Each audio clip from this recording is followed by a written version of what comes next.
Hi, this is Tutor Nick P, and this is Prepositional Phrase 94. Prepositional phrase today is on pins and needles. Okay, somebody wants a screenshot, do it right now. Let's get right to it.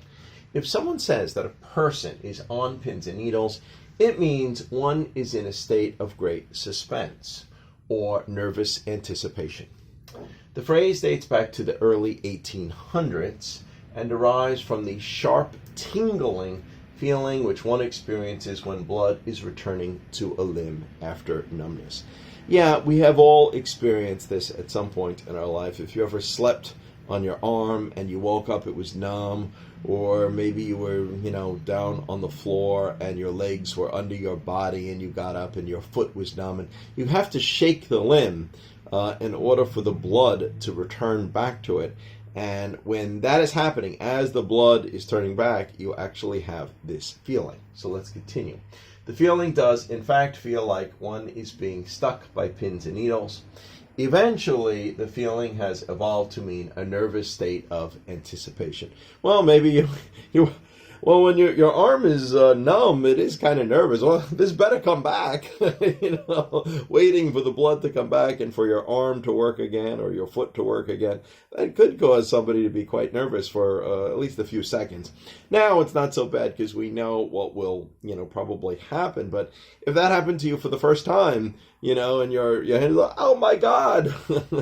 So this is kind of where the idea for this phrase comes from. Let's continue. All right, and we have 5 examples to show just how it's used. Here's the first one. He was on pins and needles while his wife was in labor, waiting to hear from the doctor or nurses. Okay.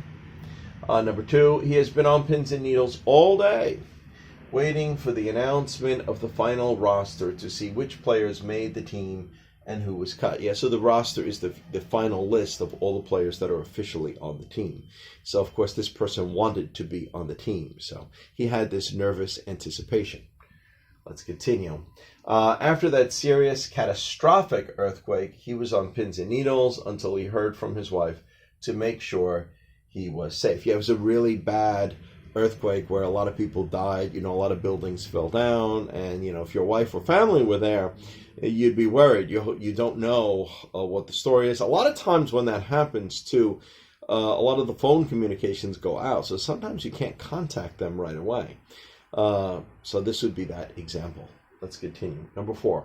She was on pins and needles waiting for the doctor after her father's open heart surgery. Well, anybody having any sort of serious surgery where you think it could be a very critical sort of surgery, that time you're waiting for, the operation to be finished, you might be on pins and needles. And number 5, they were on pins and needles waiting for them to announce the winner. Okay. All right, great. I hope you got it. I hope it was clear. I hope it was very informative. Thank you for your time. Bye-bye.